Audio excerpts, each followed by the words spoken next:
I'm more.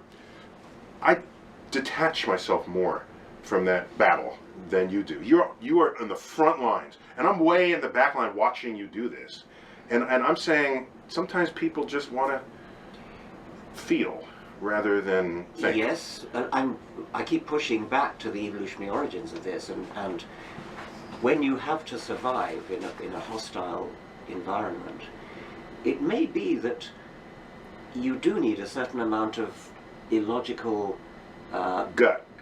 Yes, it may be that you need to fear things which logic tells you. Well, maybe it's a matter of the odds that something is actually dangerous. Or the cost to you if it is. The cost to you. If you see a sort of rustling in the trees, it could be a leopard about to jump on you, but it's much more likely to be the wind, and the logical, rational explanation is probably it's the wind.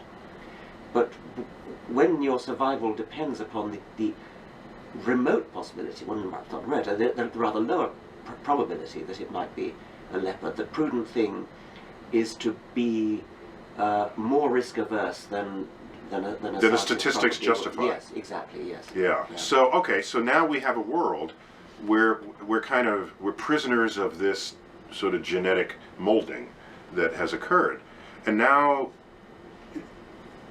But so I guess my point is I don't object as much to that as you do. Yes. Okay. And it what's the phrase? It tickles your craw, gets in your craw, whatever that phrase is. Yes, yeah. Yeah, and so get on this. Let me campaign. Let me try to get in your craw, whatever the Okay. expression is. Go on, bring it on.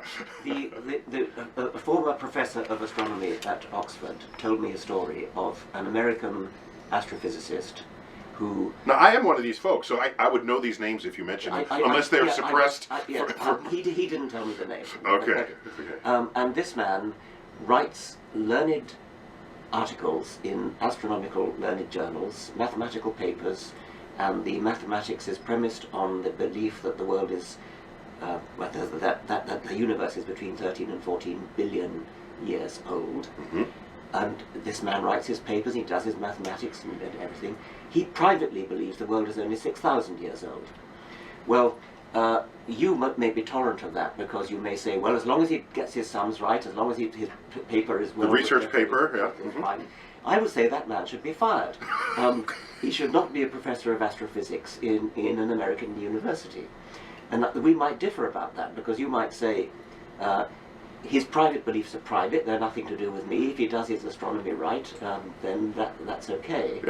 Yeah, I agree with you that that's how I would react. Yeah, what he does at home on Sunday, that's his own thing. But if it doesn't enter the science classroom, then I don't care how he thinks or what he believes. Let me take an even more extreme example, which is fictitious in this case. Imagine that you were going to consult a doctor, and I make him an eye doctor because they're sort of above the waist. But you happen to know that he privately doesn't believe in the sex theory of reproduction. He believes that babies come from storks. Okay.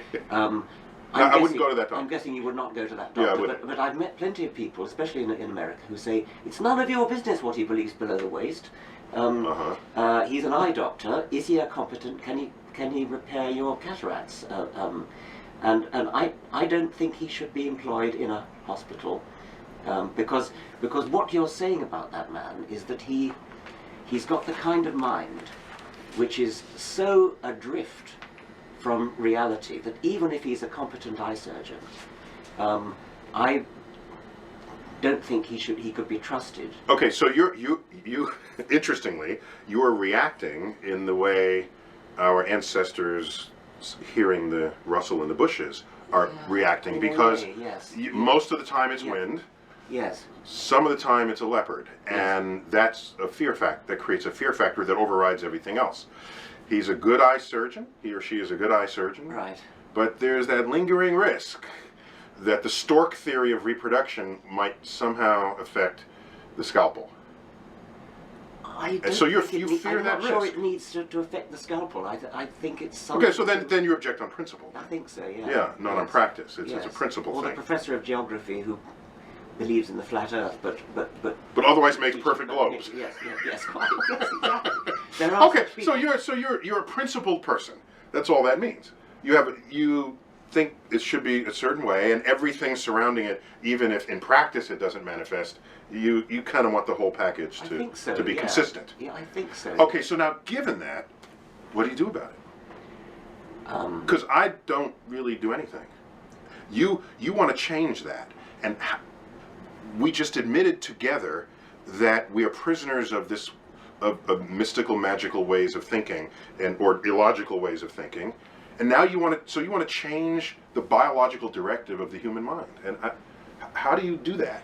I like to use the phrase consciousness raising, Okay. which is a feminist phrase, Mm-hmm.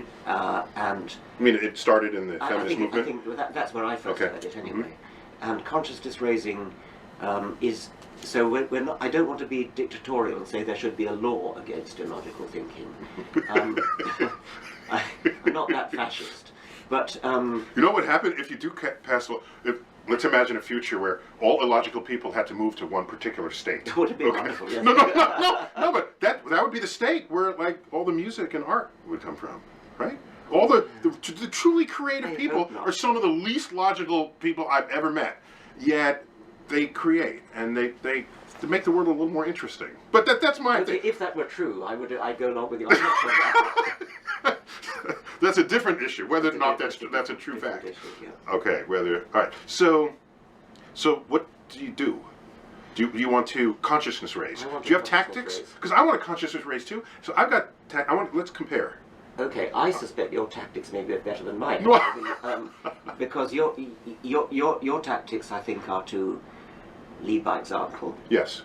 To practice logic, practice science, expose the wonder of science. I like to do all that as well. In fact, your book has the word wonder in it. Your memoir. Yes. Remind me the name of it. An appetite for An wonder. appetite for wonder, which any scientist has, and which most people have, I think. Yes, and it's the subtitle of another of my books, Unweaving the Rainbow, and the subtitle is something about an appetite for wonder. Mm-hmm, mm-hmm. And that book, by the way, Unweaving the Rainbow, is my attempt to join poetry to science. Okay. The phrase, the title comes from Keats's attack on Newton for unweaving the rainbow. Keats thought that Newton was destroying the poetry of the rainbow by explaining the spectrum. Or completely destroying the mystery of it. Destroying the mystery of it. And the message of my book is that you don't, by destroying the mystery, you increase the poetry, you don't decrease it. And I try to go there in all of my work, whether or not I succeed. That's my intent. Exactly. So where do you differ from this? Well, where else do you go? I mean, I certainly want to go all the way with that. I'm with, say, Richard Feynman, who said when I look at a rose, I see the same beauty as a poet or a painter sees in a rose, but I also get poetic inspiration from the fact that I know that the colour is to attract insects, and that's come about by natural selection. I feel the same way about beautiful sunsets. Yeah. I think there's no more reproduced image when people want you to think of God than a sunset with beams of light coming out It's and all with the done by impurities in the in the atmosphere. So I deeply appreciate the splendor of a magnificent sunset with a curtain of twilight colors going from deep blue to sky blue and the red sun. But I also know that the surface of the sun is 6,000 degrees and there's Rayleigh scattering in the atmosphere. You have water droplets condensing to make clouds, and so I agree with the Feynman approach to that. But now, where else do you go? Where else do you take this? Maybe I go a little bit further in the direction of good-natured ridicule. So perhaps the difference between us is I don't care if they want to keep believing that.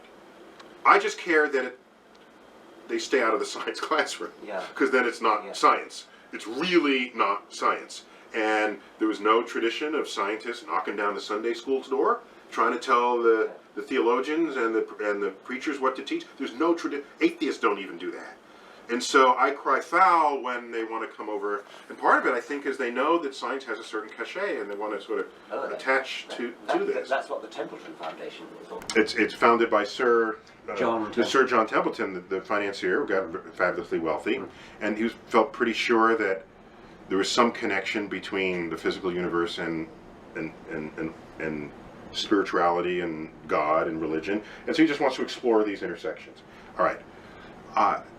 I was asked to write, to answer the question, does the universe have a purpose? And I was paid for that, and that's online. And I actually read it to script, so that there's like a YouTube video of what I wrote, illustrated. But I did take money, because I felt this was an occasion for me to tell that audience how a scientist views and the more the money answer you to take, that. the less there is for them to get to.